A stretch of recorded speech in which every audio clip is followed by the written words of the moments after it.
Bueno, muchísimas gracias. Carlos, para mí, ya te lo dije, es un orgullo estar acá, en este lugar que vio pasar a tantos grandes de nuestra especialidad, el doctor Franquet, el doctor Fernando Gutiérrez, muchos mentores a los que admiro mucho. El doctor Carlos Previliano también es uno de ellos. Así que bueno, muy humildemente quiero compartirles un poco de los errores, mayormente míos, pero también de todo mi equipo, así que si hay alguien del equipo, saben que esto es simplemente con fines académicos, educativos y de aprendizaje, porque hay pocas certezas que tenemos en la vida, pero una de ellas es que en algún momento vamos a equivocarnos. Y eso corre para todos nosotros, para los que recién estamos empezando, para los que estamos en la mitad del camino y para los que ya están avanzando hace un tiempo. Y en general, a nadie le gusta equivocarse. Yo les tengo que confesar que es una sensación desagradable para mí, aún hoy, después de bastantes fracasos y errores, ver una equivocación. Nuestros errores, los errores del radiólogo quedan muy plasmados en el papel, así que bueno, no se pueden ocultar, no se pueden enmascarar, solo queda evaluarlos, analizarlos y identificar cómo respondemos a ellos y qué podemos aprovechar de estas circunstancias.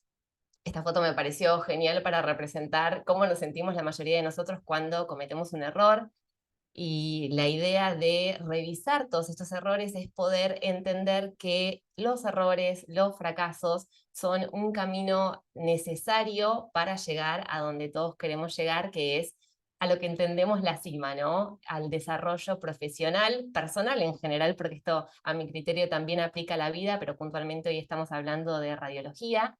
Todos nosotros arrancamos sin duda desde la base, y si nuestro objetivo es crecer dentro de esta especialidad, indefectiblemente vamos a tener que transitar este camino, que va a ser muy distinto de acuerdo a cada uno de nosotros, pero sin dudas va a ser un camino en ascenso, un camino irregular, un camino difícil, en donde nos vamos a encontrar muchas veces con dificultades que en algunos casos podremos subsanar, felizmente, pero en otras ocasiones vamos a encontrarnos con dificultades, vamos a tener tropiezos, vamos a tener errores, vamos a tener fracasos, y la sumatoria de esos fracasos, yo los invito a identificarla como la necesidad, la oportunidad, el camino necesario para eventualmente llegar hasta aquí, que realmente creo que nunca se llega, ¿no? Incluso los que hoy para nosotros que estamos a mitad de camino están ahí, sin duda ellos creen que todavía puede crecer uno profesionalmente mucho más indefinidamente. Entonces, aprender de nuestros errores, identificar qué fue lo que pasó, qué puedo yo aprender de esta situación, es un elemento clave.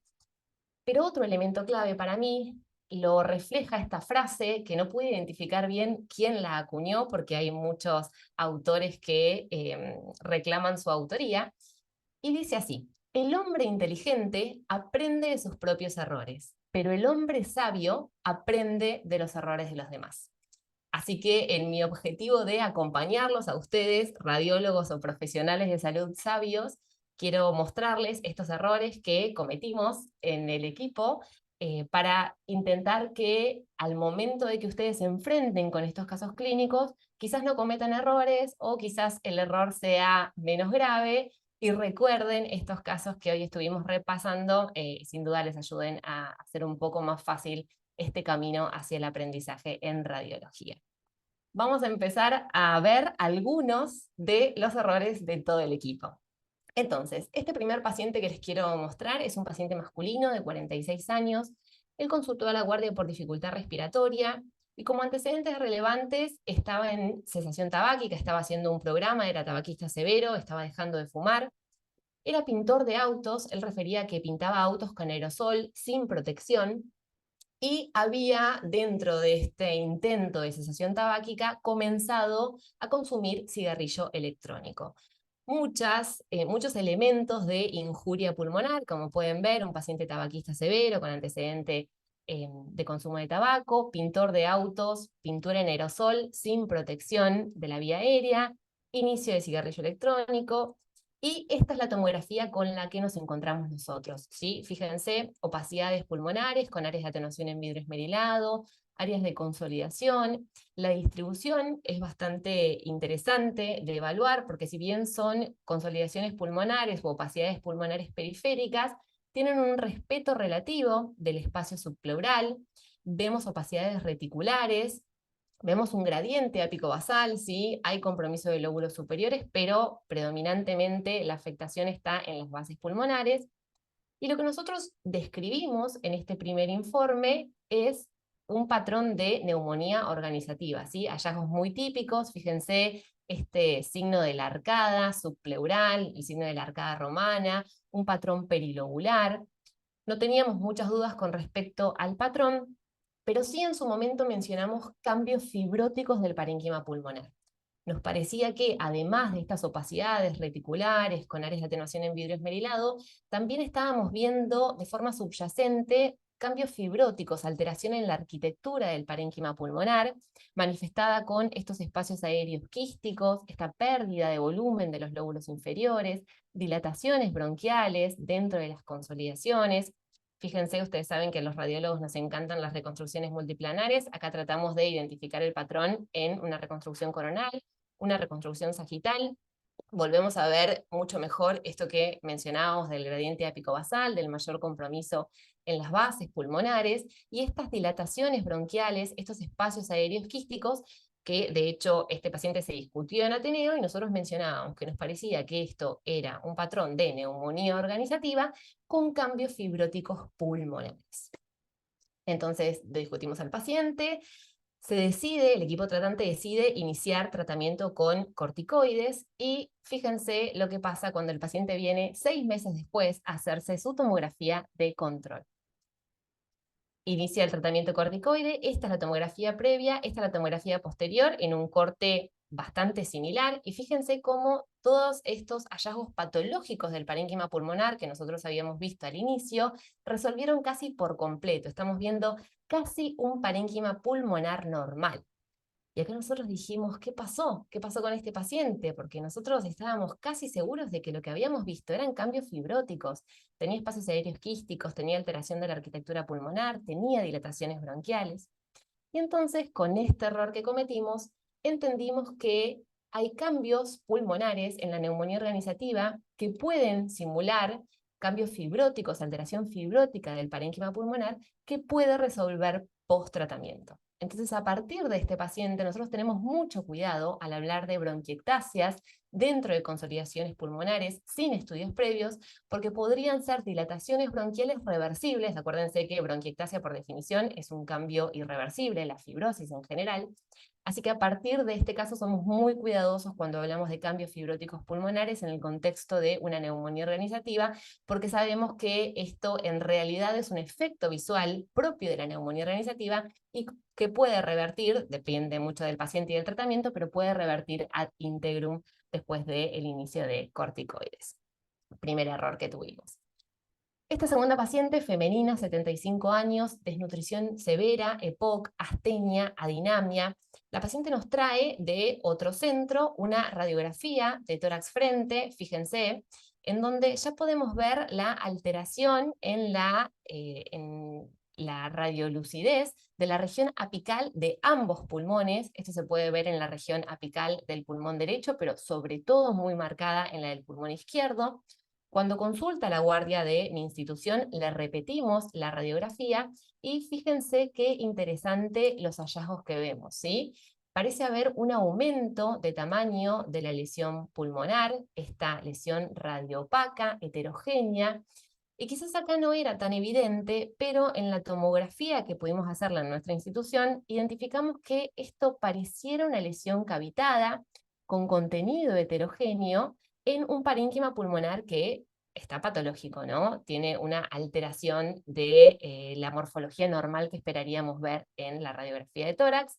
Obviamente avanzamos a hacerle una tomografía de tórax, y fíjense con qué nos encontramos, ¿sí? Esta es una paciente que tenía un enfisema pulmonar en ambos lóbulos superiores, y esta lesión cavitada pulmonar voluminosa, de bordes irregulares, paredes engrosadas, de forma irregular también, y con este contenido heterogéneo, ¿sí? Que pueden ver, no es un contenido que está bien focal, sino que es un contenido que también tiene bordes irregulares, densidad aire en su interior, y el parénquima pulmonar periférico, que podemos ver en el lóbulo superior izquierdo y parte del segmento apical del lóbulo inferior izquierdo, también está patológico, ¿sí? No solo por el enfisema, que era una patología de base de la paciente, sino también por estas opacidades centroacinares ramificadas, que para nosotros son manifestación de ocupación mucosa de la pequeña vía aérea, algunas áreas con atenuación en vidrio esmerilado. Fíjense en la reconstrucción, podemos ver los cambios de enfisema y algunos tractos pleuroparenquimatosos apicales derechos, y esta voluminosa lesión cavitada con contenido heterogéneo en el lóbulo superior izquierdo. Este paciente tiene un VAL, un lavado bronquialveolar, positivo para Aspergillus fumigatus, y nos preguntamos, ¿podrá ser un aspergiloma? Se informó su primer tomografía como que esto era un aspergiloma. Ustedes saben, es un tipo de infección crónica pulmonar por este tipo de hongos, del Aspergillus fumigatus. La paciente tuvo muy mala respuesta al tratamiento antifúngico y se decide cirugía. Y los cirujanos lo que nos cuentan es que la cirugía fue una catástrofe. Apenas ingresaron en la cavidad torácica, ese pulmón se desplomó, era casi todo tejido necrótico, lo que comprometía el lóbulo superior izquierdo. Ese volcado de tejido necrótico hacia la cavidad pleural avanzó de esta manera. La paciente desarrolló un empiema postquirúrgico muy severo que tuvo que ser drenado en múltiples oportunidades, y la paciente no evolucionó bien en este postquirúrgico, termina falleciendo unos meses después de la cirugía. La realidad es que con esta paciente nos quedamos pensando mucho, porque la realidad es que estos no son los hallazgos típicos de un aspergiloma. Y por suerte, la vida, cuando te quiere enseñar una lección, te expone a esos conocimientos hasta que uno realmente termina aprendiéndolo e internalizándolo. Entonces, parece casualidad, es querer o reventar, pero esto sucedió. Unos días después consulta esta otra paciente, femenina, 45 años, antecedente de tuberculosis, dolor torácico. También la paciente, esto es increíble, pero les juro que es así, tenía una radiografía previa de otro centro, y cuando nosotros le hacemos la radiografía en nuestro hospital, vemos que ella, obviamente, este es muy evidente, tenía una lesión que parece aparentemente cavitada, apical izquierda, con un contenido de aire superior y un contenido más denso en la región inferior de la lesión. Y cuando le hacemos el control, vemos que no parece que haya aumentado la lesión en su totalidad, pero sí que gran parte de lo que antes era contenido aéreo ahora está ocupado por este material denso, esta lesión densa, radioopaca en esta región pulmonar. Obviamente avanzamos a tomografía de tórax y fíjense el hallazgo que tiene esta paciente y la diferencia que tiene con el hallazgo que habíamos encontrado en la paciente anterior. Esta paciente, como les contaba, tiene antecedente de infección por Mycobacterium tuberculosis. En el lóbulo superior derecho se pueden ver los cambios secuelares que estamos habituados a ver en este tipo de infección: tractos parenquimatosos, pérdida de volumen, bronquiectasias por tracción. Y en el lóbulo superior izquierdo vemos esta lesión focal, cavitada, de paredes gruesas pero bastante más regulares, de bordes más definidos, con un contenido bien homogéneo, ¿sí? Fíjense cuando lo vemos en ventana de partes blandas, que de hecho acá se ve estaba parcialmente calcificado en su región inferior. Y lo interesante de esta paciente es que el parénquima pulmonar circundante a esta lesión estaba totalmente sano, ¿sí? Y el contenido, esto que nosotros muchas veces denominamos bola fúngica, era bien homogéneo, ¿sí? Muy bien puesto el nombre de bola. Fíjense estos bordes bien definidos. Es un contenido muy distinto, como les decía, al de la paciente anterior. Entonces, acá, con estos dos casos, el comparativo de estos dos casos, aprendimos a reconocer la diferencia entre aspergilosis pulmonar crónica necrotizante o cavitaria versus aspergiloma.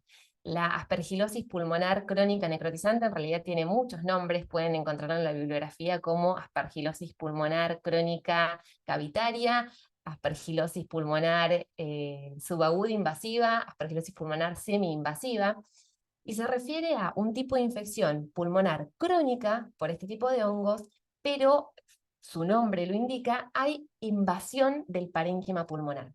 el hongo empieza a crecer, empieza a infectar este parénquima pulmonar que está patológico. En general, muchos de estos pacientes tienen enfisema, son pacientes con EPOC, pueden tener antecedente de enolismo crónico, y es un tipo de infección invasiva. El hongo está afectando no solo el foco de parénquima pulmonar, sino todo el parénquima pulmonar periférico, y obviamente a medida que va progresando la infección, va avanzando la infección fúngica dentro de este parénquima pulmonar. Mientras que en el aspergiloma, que es otro tipo de infección fúngica crónica pulmonar, lo que tenemos es la colonización de una cavidad preformada, ¿sí? En este caso, esta paciente que había tenido tuberculosis, lo que sucede es que el hongo empieza a crecer dentro de esta cavidad, pero aquí no hay invasión del parénquima pulmonar, ¿sí? Estas paredes de la cavidad preformada contienen el hongo, y el hongo vive felizmente sin comprometer el parénquima periférico dentro de esa cavidad hasta que se decida resecarlo o hacer tratamiento, ¿sí? Entonces, en estos casos, para distinguir estos dos tipos de patologías, es importante evaluar, como mencionábamos, las características del parénquima pulmonar circundante y el parénquima pulmonar contralateral, ¿sí? Recuerden esta paciente, desnutrición severa, 70 años, EPOC, enfisema, y esta otra paciente, una paciente más joven, con este antecedente importante de infección micobacteriana que generó la caverna apical izquierda, que posteriormente fue eh, ocupada por el Aspergillus fumigatus. El contenido de la lesión cavitada nosotros no lo teníamos tan claro hasta que vimos comparativamente estos dos pacientes. Fíjense, la bola fúngica típica del aspergiloma versus el contenido heterogéneo necrótico de la aspergilosis pulmonar crónica necrotizante. Y bueno, como mencionábamos, los datos clínicos antecedentes del paciente van a ser fundamentales para sospechar esta otra patología que realmente tiene peor pronóstico, y en el caso de tener que ser intervenida quirúrgicamente, como mencionábamos, es otra la situación, porque si hubiesen intentado resecar un aspergiloma, realmente se hubieran encontrado con un parénquima pulmonar mucho en mejor estado, ¿no? Podrían haber hecho una resección, una lobectomía o una segmentectomía sin las complicaciones que tuvieron en el caso de la paciente con aspergilosis pulmonar crónica necrotizante. Un aprendizaje, poder distinguir bien estos dos tipos de aspergilosis pulmonar crónica. Otro error que tuvimos, y acá las redes sociales se involucran mucho. Acá yo aprendí que quizás compartir el conocimiento, ya tenía cierta sospecha de que eso era así, pero compartir el conocimiento nos ayuda a aprender muchísimo. Masculino, 70 años, tabaquista, control cardiológico. Este pseudo screening que hacemos en Latinoamérica, pacientes que son tabaquistas severos, todavía no tenemos un programa de screening muy aceitado, entonces los pacientes van al cardiólogo y sale una tomografía de tórax sin contraste para ver qué nos encontramos, ¿no? Y fíjense con qué nos encontramos en este paciente. Este paciente era más del tipo bronquítico que enfisematoso, no tenía tanto enfisema, sí tenía algunos cambios de bronquiolitis respiratoria. Vemos este nódulo sólido de bordes levemente irregulares en el lóbulo superior derecho. Tenía áreas con atenuación en vidrio esmerilado periféricas. Esto depende quién lo informe, puede ser interpretado como un nódulo subsólido con predominio del componente sólido, o como un nódulo sólido con cambios inflamatorios perinodulares, que se asociaban a una adenopatía iliar homolateral.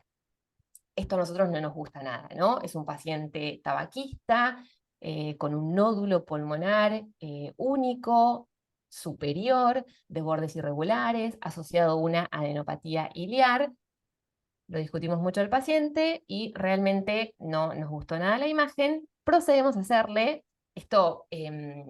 Cómo uno sigue a los pacientes depende mucho de la disponibilidad de las herramientas que tenga en su centro, y la experiencia y el conocimiento.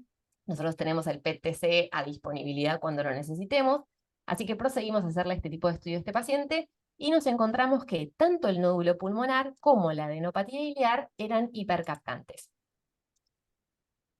¿Qué hacemos con este paciente? Y bueno, quizás ahí ustedes, depende de cada centro, van a elegir tomar una conducta diagnóstica distinta.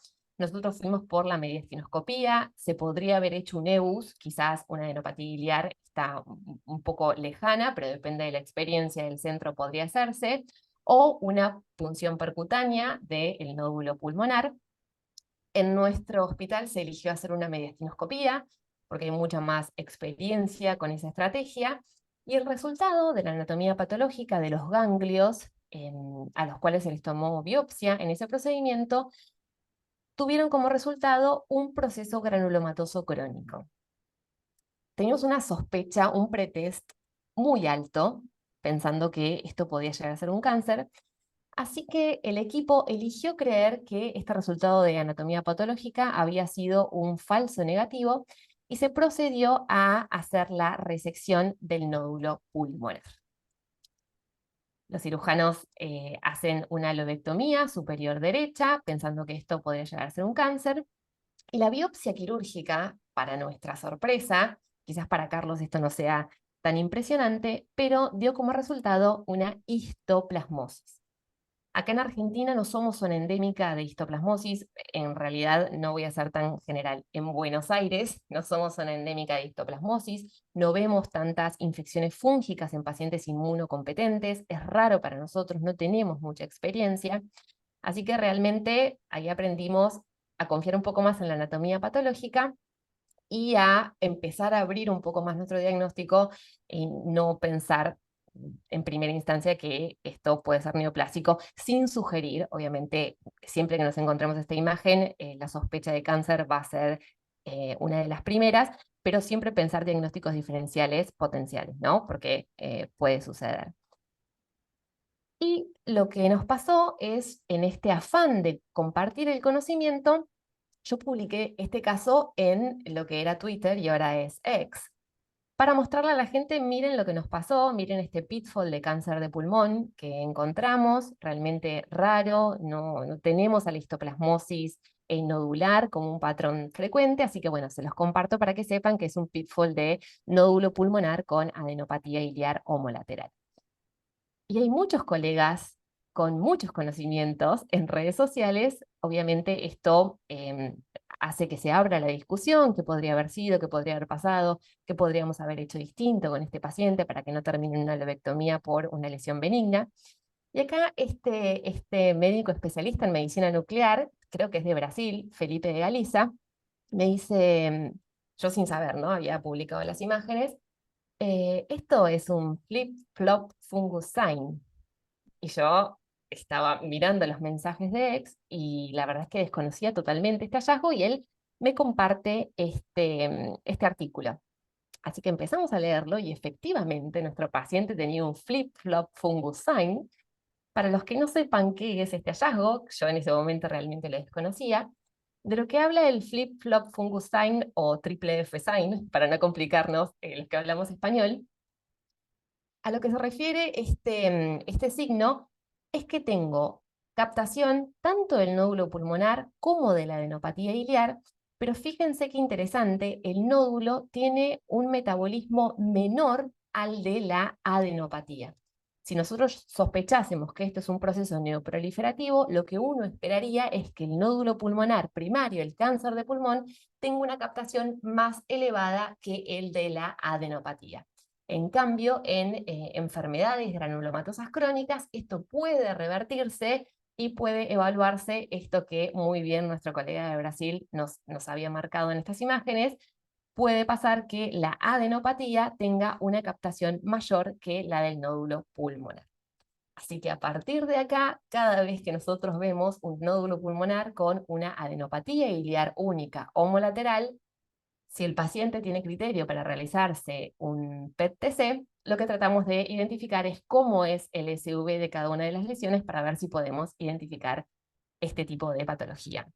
Un disclaimer acá con el diario del lunes, como decimos en Argentina, no sé cómo dirán en sus países, una vez que yo ya tengo el resultado de anatomía patológica de histoplasmosis, es mucho más fácil identificar este signo y decir, sí, esto claramente era una enfermedad granulomatosa crónica.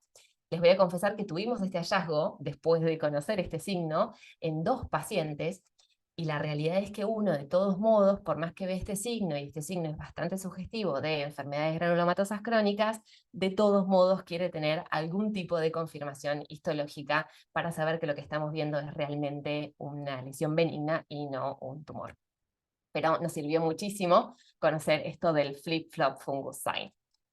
Este otro caso arranca conmigo manejando, no sé si a ustedes les pasa, yo recibo muchas interconsultas por WhatsApp. En Argentina esta plataforma de mensajería es el boom.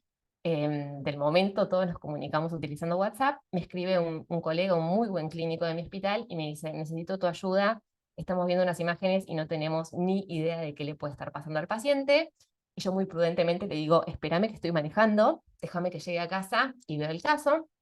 Entonces él me cuenta que este paciente es masculino, 78 años, se hizo un PET-TC para evaluación de micosis fungoide, que es un tipo, para los que no sabían como yo, de linfoma cutáneo, que en general no tiene afectación profunda, pero tiene indicación de hacer PET-TC para descartar que no haya adenopatías o compromiso de órganos sólidos. Y además el paciente también era cardiópata, tenía una cardiopatía conocida. Y fíjense las imágenes de su tomografía, su PET-TC. El paciente totalmente asintomático, es un paciente ambulatorio que sacó su turno para hacerse el PET, y la gente de medicina nuclear se empezó a poner un poco nerviosa cuando empezó a ver estas imágenes, ¿no? Fíjense las consolidaciones pulmonares que tenemos, son bien centrales, con también afectación periférica, mucho predominio, un marcado predominio de los lóbulos superiores, algo de afectación, sobre todo de la base pulmonar izquierda, asociado a derrame pleural. Y sobre todo lo que los asustó fue la hipercaptación, ¿sí? Fíjense cómo está metabólicamente activa esta consolidación pulmonar, tanto de los lóbulos superiores, un metabolismo bastante homogéneo dentro de estas consolidaciones pulmonares, así que el paciente termina su PET-TC e inmediatamente los médicos de medicina nuclear lo acompañan a la guardia, porque este paciente así no se iba a ir a ningún lado, ¿sí? Queríamos estudiarlo bien para ver qué es lo que estaba pasando con estas imágenes. Llego a casa y así se ve mi home office, no sé cómo están ustedes del otro lado, mi hijo está un poquito más grande, pero en ese momento era así. Empiezo a estudiar un poco el paciente, a ver las imágenes, y le pregunto, ¿cómo están los eosinófilos? Y el médico clínico se ve que pensamos lo mismo, tuvimos la misma idea, quizás errónea, pero la misma, entonces uno se siente acompañado, y yo estaba feliz de que le hice esa pregunta. Sí, exacto, me dice, yo pienso lo mismo, que puede ser una neumonía eosinofílica. Pero hoy me dice, tiene leve eosinofilia periférica, pero un VAL negativo. Y ya a mí del todo no me cerraban las imágenes, porque uno en una neumonía eosinofílica crónica, que es lo que uno pensaría por la clínica de este paciente, las opacidades son biapicales, pero más periféricas, como el signo de ala de mariposa invertido. Y acá las consolidaciones eran bien centrales. Así que no me terminaba de cerrar, y me fui a buscar el mejor amigo del radiólogo. El mejor amigo del radiólogo, o mis mejores amigos, son los estudios previos, ¿sí? Este es un paciente que se hacía estudios en el hospital, a veces uno no tiene esa disponibilidad, esa opción, y fíjense cómo estaba el parénquima pulmonar de este paciente solamente un mes antes de hacerse el PET. Totalmente sano, ¿sí? Bueno, totalmente sano, no, pero comparativamente con las consolidaciones que tenía ahora, el momento del PET, era un parénquima pulmonar que no tenía las consolidaciones que estamos viendo ahora, ¿sí? Fíjense, un corte a nivel de lóbulos superiores, a nivel de las bases pulmonares, tenía algo de atenuación en vidrio esmerilado, pero nada comparado con lo que estábamos viendo al momento de la consulta. El paciente ingresa a la guardia, obviamente, le realizan una RX de tórax frente, y como hallazgo de laboratorio positivo relevante, tenía un ProBNP elevado. Y acá, como pueden ver, esta radiografía es una radiografía de libro. Yo ya vi esta radiografía y esto tiene que ser, digamos, esta radiografía sin datos, es un edema agudo de pulmón hasta que se demuestre lo contrario, sumado a esto, pero lo raro es que el paciente era un paciente asintomático, recuerden, un paciente ambulatorio que se fue a estudiar por su linfoma cutáneo. De todos modos, le digo al clínico, mira, la realidad es que mi sospecha diagnóstica sigue siendo edema agudo de pulmón. No sé la clínica, discutámoslo más, pero bueno, yo creo que esto tiene altas chances de ser un edema pulmonar. Y fíjense, él por suerte confía bastante en mí, más allá de todos estos errores que les estoy mostrando, entonces digo, bueno, vamos a empezar balance negativo. Y fíjense cómo las radiografías de control, estas opacidades pulmonares lentamente, pero van resolviendo hasta que por completo resuelve y se ve un parénquima pulmonar sano. ¿Y qué pasa con la hipercaptación del PET-TC? Porque genial, dijimos que era un edema agudo de pulmón, la morfología es bastante característica, no estamos tan habituados a ver edemas tan agudos, tan avanzados en tomografía computada, pero por radiografía no nos quedaba mucha duda. Así que ahí empezamos a leer y la realidad es que no hay mucha bibliografía sobre esto, lo discutimos también en algunas redes sociales con algunos colegas que quizás están más habituados a ver este tipo de patología. No encontramos mucha bibliografía, pero parece ser que el edema pulmonar puede ser hipermetabólico. Y cuando uno empieza a pensarlo, se le complica, ¿no? Pensar por qué tengo tanta actividad metabólica en algo que en realidad es líquido dentro del espacio alveolar. Parece ser que en el proceso de la formación del edema agudo de pulmón hay un alto reclutamiento de neutrófilos regional. Esos neutrófilos están activos, tienen un alto consumo de glucosa y eso puede hacer que nosotros veamos un edema agudo de pulmón hipercaptante, hipermetabólico en el PET-TC. Así que si les pasa en algún momento, tengan en consideración, esto no es lo más frecuente, es raro que un paciente con edema agudo de pulmón nosotros le hagamos un PET-TC y que esté totalmente asintomático, como fue el caso de nuestro paciente, pero tengan en su radar que esto puede ser una posibilidad diagnóstica. Así que bueno, este fue no tan error, pero nos enseñó, nos dejó un aprendizaje muy importante. Otro caso masculino, 47 años, dolor torácico, opacidad focal retrocardíaca en RX. Acá me llama el cirujano que lo está viendo y me dice, Ceci, por favor, fíjense el informe, porque bueno, salió informado desde nuestro servicio como una telectasia redonda. Y el cirujano, que por suerte tiene muy buena formación en imágenes, me dice, hay algo que no me cierra. Estoy acostumbrado a ver atelectasias redondas y esto no parece ser eso. Así que revisamos la imagen y realmente coincidimos con él. La verdad es que es demasiado redonda para telectasia redonda. Es verdad que la telectasia redonda nos ha traído más de un dolor de cabeza, pero fíjense que no hay tanta pérdida de volumen del parénquima pulmonar. Tenemos algunas bandas de hipoventilación, pero no tienen ese aspecto arremolinado que estamos acostumbrados a ver en este tipo de patología.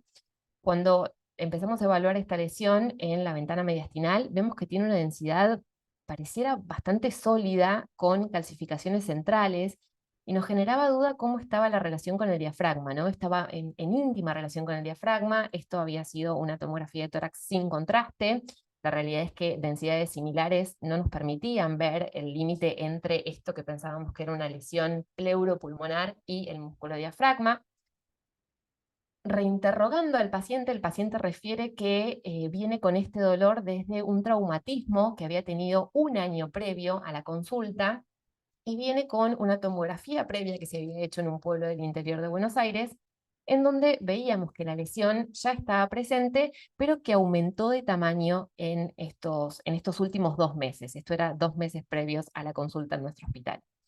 Acá en este corte podemos ver que está asociado a leve derrame pleural, ¿sí? Y que esta calcificación ya estaba presente, pero se acentuó en el tiempo. Realmente bastante perdidos con esta imagen, no sabíamos muy bien cómo interpretarla. No sé si a ustedes les pasa, pero yo me fui del hospital y seguía pensando y planteándome algunas hipótesis diagnósticas. Nunca había visto una lesión similar con estas características. Entonces nos empezamos a plantear, ¿será una telectasia redonda atípica, entre comillas, digo, con morfología no tan habitual?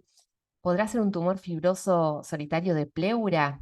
¿Podrá ser una eventración diafragmática, una solución de continuidad del diafragma por este antecedente traumático que hizo que se ventrara tejido esplénico, por ejemplo? Y como se nos acababan las opciones diagnósticas y realmente no teníamos mucha certeza, fuimos por una resonancia de tórax.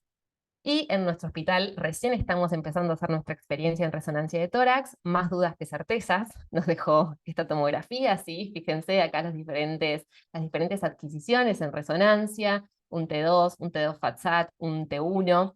Em, Acá lo que estamos viendo es los artefactos que genera la calcificación dentro de la lesión. Sí hubo dos cosas que podemos evaluar claramente con la resonancia. Una es la indemnidad del diafragma, ¿sí? Fíjense acá se puede ver perfectamente el límite del músculo diafragma más hipointenso con esta lesión.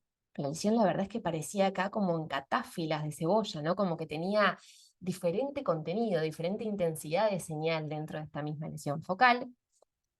Así que planteamos algunos diagnósticos diferenciales. Teniendo en cuenta el antecedente traumático, habíamos descartado la opción de que sea una eventración diafragmática.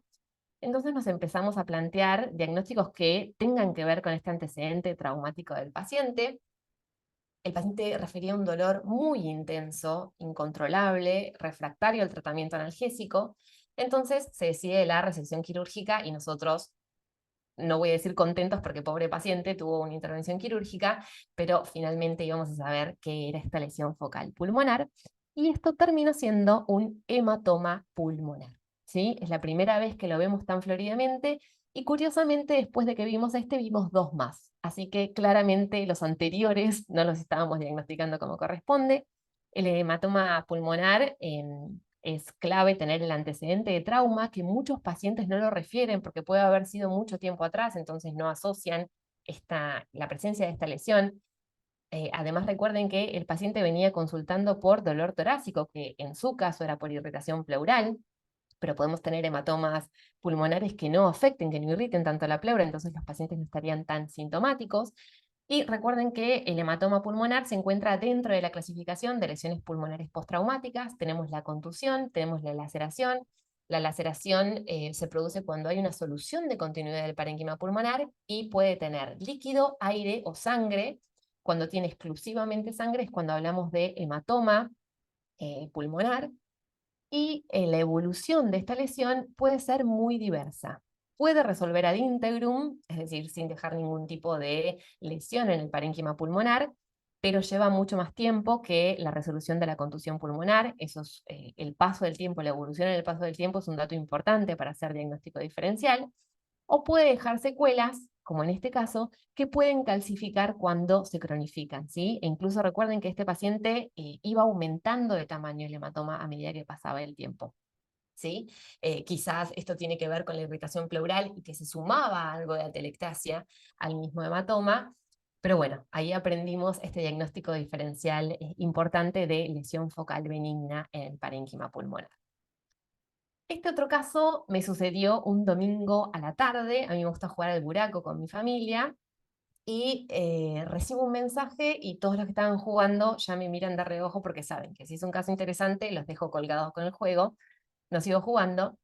Esto me lo interconsulta una radióloga pediátrica del hospital. Le mandaron esta RX de tórax de un paciente masculino de 2 años y la primera pregunta, nos hicieron dos preguntas, la primera la pudimos resolver con cierta soltura, es que en el centro en donde le habían hecho la radiografía a este paciente, este no es de mi hospital, así que les pido disculpas por la calidad, traté de conseguirla de todas las formas y bueno, me la pasaron así. La primera pregunta que nos hace el cirujano, al cual lo llaman, es, me acaban de pedir que le coloque un tubo de drenamiento pleural a este paciente, y no sé, tengo dudas, ¿qué me dicen? Entonces mi compañera me manda este estudio y nuestra respuesta rotunda es no. No se coloca un tubo de avenamiento pleural. Fíjense que estos hallazgos no son los hallazgos característicos de un neumotórax, atención, ¿sí? Tenemos esta imagen quística, esta imagen radiolúcida, por ahora en RX, que genera colapso, compresión extrínseca tanto del parénquima pulmonar como de las estructuras mediastinales. Fíjense qué interesante la morfología convexa hacia el pulmón contralateral. Esto no es lo más habitual de encontrar en un neumotórax. Y sobre todo los tractos parenquimatosos que se ven dentro de la lesión quística que estamos evaluando, ¿sí? Todo esto nos hace pensar que en realidad esta lesión podría tener origen pulmonar y no tanto pleural. En un paciente adulto, esto lo podemos ver en un enfisema bulloso, pero en un paciente pediátrico la realidad es que nos genera muchísima duda. Entonces, la primera pregunta es, ¿le coloco un tubo de avenamiento pleural? Nuestra respuesta rotunda fue no. Ahora, ¿qué tiene esa respuesta mucho más difícil de dar con la RX? Ustedes saben que en pediatría no les gusta nada hacer tomografía, solamente los pacientes se hacen tomografía cuando es extremadamente necesario para hacer el diagnóstico, y este era el caso. Así que le realizan esta tomografía, nos la mandan también de forma telefónica, y fíjense lo que vemos, ¿no? Una lesión que pareciera quística en el hemitórax derecho, colapsa el parénquima pulmonar circundante, ¿sí? Fíjense cómo lo comprime de forma extrínseca, con estas otras lesiones quísticas, con estos tractos parenquimatosos que ocupan este aire que está ocupando precisamente la mayor cantidad del espacio del hemitórax derecho.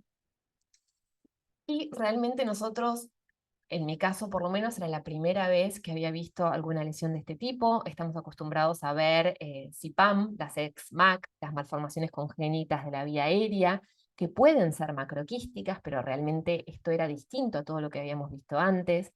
Está el síndrome de Sauer-James o enfisema lobar congénito, pero en realidad lo que uno ve es más un pseudoenfisema, es atrapamiento aéreo, no hay destrucción del parénquima pulmonar con espacios aéreos quísticos per se. Así que teníamos muchas dudas, ¿no? Nos planteamos estos diagnósticos, hablamos de un blastoma pleuropulmonar, la realidad es que nunca habíamos visto uno. Cuando uno va a buscar en la bibliografía, no hay muchas imágenes de este tipo de lesiones porque son extremadamente poco frecuentes. Así que se decide una conducta quirúrgica un poco a ciegas, pero este paciente estaba muy sintomático y esta lesión realmente ocupaba gran parte de mi tórax, así que se decide la resección quirúrgica y esta lesión terminó siendo un blastoma pleuropulmonar de tipo 2, ¿sí?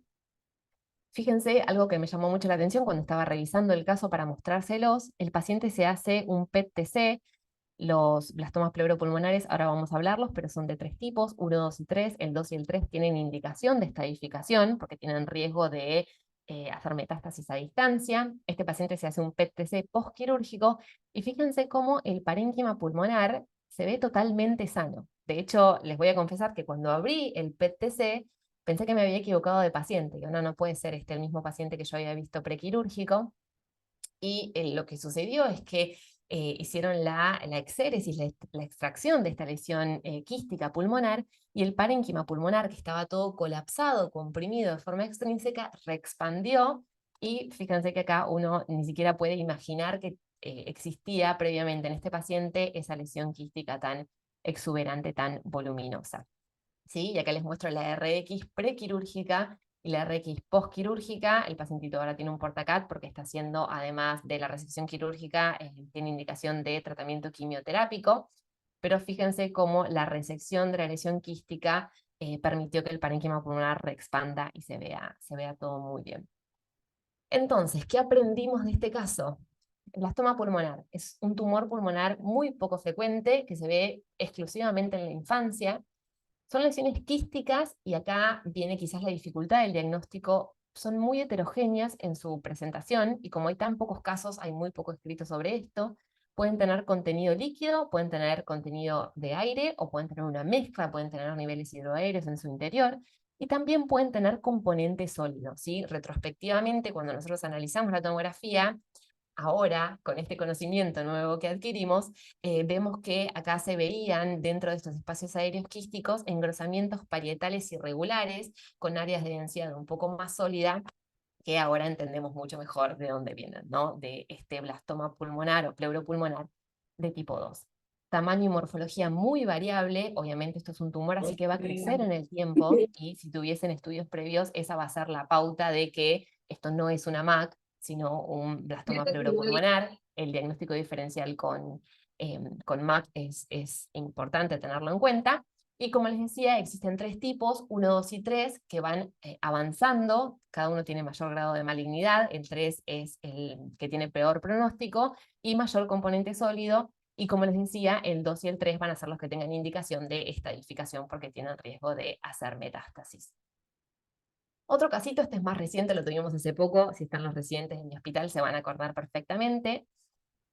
Estaba haciendo home office, tengo un día que trabajo desde casa y ahí el teléfono suena bastante frecuentemente. Una colega, una compañera del equipo, que hace poco terminó su residencia, ahora es parte del staff de imágenes torácicas, que ahora somos 5 miembros, orgullosos miembros, me manda este paciente, ¿no? Y me dice, estoy viendo un paciente, pero me genera dudas. ¿Lo podrías mirar para darme tu feedback? Hacemos mucho esto nosotros. Y empiezo a ver este paciente, ¿sí? Fíjense, lo que veo es una importante afectación de los lóbulos superiores, veo un patrón micronodular, retículo nodular si quieren, con lesiones más nodulares en el ápice pulmonar derecho. Estos micronódulos lo que tienen es que son bastante extensos y empiezan a ser confluentes, entonces lo que pasa es que a veces se puede empezar a perder el patrón.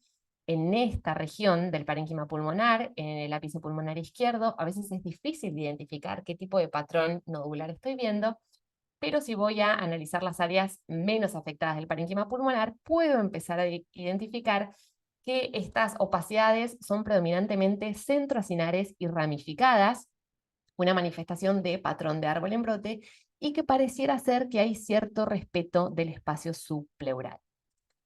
Sigo bajando la tomografía, como les decía, el lóbulo superior izquierdo quizás no nos sirve tanto para hacer el diagnóstico diferencial, pero también empiezo a encontrar, además de este patrón micronodular, algunas dilataciones bronquiales, ¿sí? Aquí, aquí, aquí, aquí, y acá, fíjense, donde hay menos compromiso, puedo ver algo que para mí es claramente un patrón de árbol en brote. Sigo bajando, fíjense, mucho compromiso de lóbulos superiores, sobre todo el lóbulo superior izquierdo, que va disminuyendo a medida que voy bajando, con algo de compromiso en campos medios pulmonares, y fíjense acá este patrón de árbol en brote del libro. ¿Sí? Entonces, le digo, estamos en Argentina, esto es un patrón de árbol en brote, ocupación de la pequeña vía aérea, además tengo algo de dilataciones bronquiales, esto es una tuberculosis hasta que se demuestre lo contrario, sin duda. Y me dice, lo pensé, pero tiene el paciente un antecedente de biopsia de rodilla con un granuloma no necrotizante. Él tenía mucha gonalgia, mucho dolor de rodilla, y proceden a hacerle una artroscopía con toma de biopsia. Ante la sospecha de sarcoidosis, le piden la tomografía de tórax, pero el paciente desde el punto de vista respiratorio era totalmente asintomático, no tos, no sudoración nocturna. Tiene dos dos lavados bronquialveolares negativos y una PPD negativa, en el contexto de un tratamiento inmunosupresor para tratar esta supuesta sarcoidosis que se había diagnosticado con la biopsia de rodilla. Y acá, hasta el radiólogo más entrenado empieza a sospechar, no, qué raro, ¿no? Una tuberculosis tan avanzada, con una clara afectación de la vía aérea, que no tenga síntomas, que haya dado VAL negativo. Sostuve mi diagnóstico y realmente este paciente lo discutimos más de una vez en muchos ateneos. ¿Qué hacer? Sé que en muchos centros uno, si tiene sospecha de tuberculosis en una región endémica, empieza a utilizar las 4 drogas aunque no tenga diagnóstico, pero en nuestro hospital son bastante cuidadosos con eso por el riesgo de toxicidad hepática que esto pueda generar. Además, ya había tenido un tratamiento empírico para esta supuesta sarcoidosis que le diagnosticaron, entonces no querían volver a arrancar un tratamiento empírico sin tener la certeza, sobre todo porque el diagnóstico de sarcoidosis estaba sobre la mesa y este patrón había gente que le generaba duda. Y la biopsia quirúrgica terminó resultando en tuberculosis. Efectivamente, se confirmó la infección por este Mycobacterium tuberculosis. Vieron que cuando un paciente tiene que salir mal, sale todo mal. Sale un informe dudoso, 2 VAL negativo, PPD negativa, una biopsia de rodilla que era compatible con un diagnóstico que podría haber sido en la tomografía, pero que al final no era. No suele fallar una sola cosa, sino que suelen fallar muchas. Y bueno, esto es lo que pasó con este paciente. Tuvimos que recurrir a una biopsia quirúrgica que uno no es lo que quisiera hacer en estos casos, porque la evolución de los pacientes que tienen biopsias quirúrgicas con infección tuberculosa no es la mejor. Y acá, en este caso, yo me llevo 2 aprendizajes. Por un lado es, y esto yo no sé cómo será en su práctica, pero yo trato de implementarlo siempre que se pueda, a veces los tiempos no ayudan, pero abrir el estudio y hacer un pantallazo general sin saber absolutamente nada del paciente.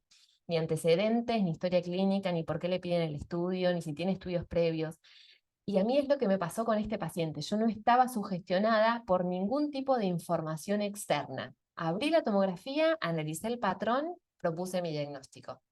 Y después, cuando empezó a llegar información clínica, ustedes vieron que nosotros los radiólogos queremos mucha información, mientras más información mejor, pero la realidad es que a veces el exceso de información puede terminar perjudicándonos.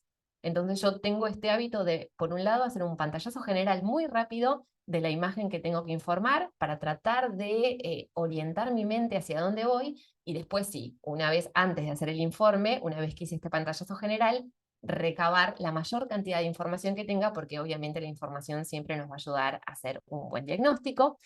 Y otro aprendizaje es evaluar detalladamente los patrones nodulares pulmonares.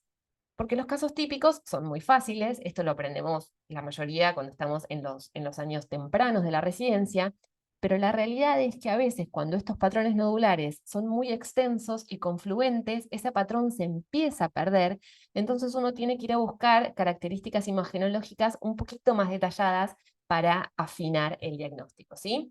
Acá les muestro a nuestro paciente, ¿sí? No vemos el lóbulo superior izquierdo porque ya sabíamos que estaba tan comprometido que no nos permitía terminar de hacer un análisis, pero fíjense acá cómo pudimos identificar este patrón de árbol en brote que nos hizo pensar primero en tuberculosis, además de las dilataciones bronquiales, ¿no? Las bronquiolectasias. Y fíjense de este lado el patrón perilinfático bastante característico de la sarcoidosis. Fíjense que se pueden confundir, realmente es posible confundirlo, pero cuando nosotros vamos a mirar esto, vemos que en realidad estos micronódulos están formando clústeres y que tienen bastante afectación de la región subpleural, ¿sí? Acuérdense, son tanto centrocinares como subpleurales, y la diferencia con el patrón al azar, que sería el tercer patrón que acá no estamos viendo, es que tienden a juntarse. Yo digo que los nódulos perilinfáticos se quieren, ¿no? Forman grupos, forman clústeres, y eso nos va a permitir distinguir este patrón perilinfático de la sarcoidosis de este patrón micronodular con patrón de árbol en brote de la tuberculosis pulmonar. Y este último, porque no solo los radiólogos cometemos errores, todos los seres humanos y los cirujanos también, acá en esta área es más difícil que lo reconozcan, pero suena el teléfono en el servicio y es el cirujano, y el cirujano nos dice muy seriamente, bastante enojado: tuvimos problemas en quirófano con un paciente. Tratamos de resecar una lesión que no está informada. Necesitamos que revisen el informe. Y ahí ya empezamos a transpirar frío. ¿Qué habrá pasado? ¿Qué no habremos informado? Abrimos la tomografía y vemos que este paciente tiene esta lesión en el lóbulo superior derecho, ¿sí? Fíjense, es un nódulo que nosotros informaríamos como subsólido mixto, con un área de vidrio esmerilado y un área sólida, con predominio del vidrio esmerilado. Acá tenemos una pequeña imagen, una pequeña burbuja aérea que podría corresponder a un espacio aeroquístico o una bronquiolectasia. Esta es la típica manifestación tomográfica de un adenocarcinoma. Este paciente ingresó a quirófano a hacerse una lobectomía superior, tenía este adenocarcinoma, que era estadio 1, sin adenopatía, sin metástasis, y hablamos con el cirujano y le decimos: mira, vemos esta lesión que está informada y en el resto del parénquima pulmonar realmente no tiene otras lesiones, ¿no? El doctor Fernando Gutiérrez habla de la satisfacción de la búsqueda. Cuando uno encuentra el hallazgo patológico ya se queda tranquilo y eso es un peligro. Y el cirujano lo que dice: sí, sí, todo muy bien con el adenocarcinoma, lo resecamos, eso está bien, pero nos encontramos un secuestro pulmonar que ustedes no informaron. Intentamos resecarlo y fue un desastre. Y para que el cirujano diga que fue un desastre, realmente fue un desastre. Entonces nosotros evaluamos el parénquima pulmonar en busca de secuestros y la verdad que el parénquima pulmonar estaba normal. Uno trata de identificar un área focal de parénquima pulmonar aberrante para hablar de secuestro. Y obviamente, ya cuando los cirujanos se ponen tan insistentes, empezamos a verlo con mucho amor a la tomografía. Siempre con amor, pero ahora con mucho amor. Y vemos esta liñita, esta bandita, esta imagen lineal en la base pulmonar derecha. El parénquima pulmonar periférico estaba totalmente sano. Cuando lo cambiamos a ventana de partes blandas, vemos que sí, efectivamente, esto tiene un poco de hipertrofia de la grasa extrapleural, raro, pero benigno. Digamos, esta grasa está sana, la pleura parietal está sana. Tenemos esa imagen lineal ahí, pero bueno, la realidad es que no nos preocupa demasiado. Y ahora vamos a analizar el PET-TC que se hizo este paciente, porque antes de la cirugía lo estadificaron con un PET-TC. Nuestro estudio no tenía contraste, el estudio del PET sí tenía contraste. Y acá ya nos encontramos que esta imagen lineal, esta liñita en nuestra mente, tiene realce post-contraste. Entonces acá les traigo la tomografía de nuestro paciente, ¿sí? Fíjense que vamos desde arriba, ¿sí? Esta imagen lineal que estábamos viendo. Cuando vamos bajando, vemos que sigue por acá, no sé si la pueden seguir conmigo.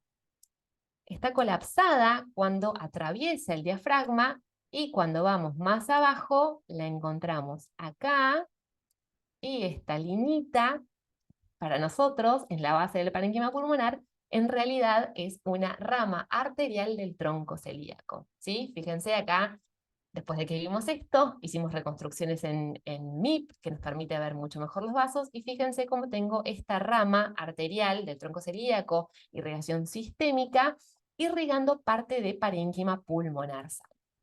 Entonces, ¿qué pasó con este paciente? Esto es un pseudo secuestro pulmonar, ¿sí? Es irrigación sistémica de un área normal de parénquima pulmonar. Esto también lo pueden leer o es conocido como el secuestro Price tipo 1. Es una variante anatómica. En general los pacientes son asintomáticos porque es un pequeño vasito que puede desarrollar hipertensión pulmonar, hemóptisis y falla cardíaca izquierda si es que esta arteria, esta irrigación sistémica, tiene mayor volumen. Así que bueno, nosotros no informamos este pseudosecuestro pulmonar y ellos quisieron ir a resecar una lesión que en realidad no existía, así que bueno, acá errores compartidos, nos damos la mano y aprendemos de estos pacientes informar estas variantes anatómicas de la normalidad, pero que fíjense pueden ser importantes para evitar procedimientos innecesarios. Y después de la revisión de todos estos casos, mi objetivo es que ustedes sepan que así es como todos construimos conocimiento, arrancamos desde la base y vamos viendo casos, sugiriendo diagnósticos, cometiendo errores, aprendiendo de esos errores, aprendiendo de los errores de los que nos rodean, y así vamos creciendo en este desarrollo de conocimiento que nos acompaña en nuestra práctica diaria. Así que yo lo que les propongo es que tratemos de empezar a cambiar nuestra perspectiva con respecto a los errores. A nadie le gusta, no se van a sentir bien, pero si uno pudiese, en vez de castigarse cuando comete errores, preguntarse cómo puedo aprender de esta situación y cómo puedo evitar que me vuelva a suceder, no solo a mí, sino también a otras personas en el futuro. Creo que este error, aunque indeseado, valió mucho la pena. Así que bueno, esta charla tiene el objetivo de compartirles eso. Ojalá que ustedes cada vez que vean uno de estos casos se acuerden de los casos que revisamos hoy y puedan darle un buen diagnóstico a sus pacientes. Y si no sucede, no se preocupen porque eso querrá decir que lo van a aprender y en el próximo paciente sí van a lograr llegar al diagnóstico. Muchísimas gracias.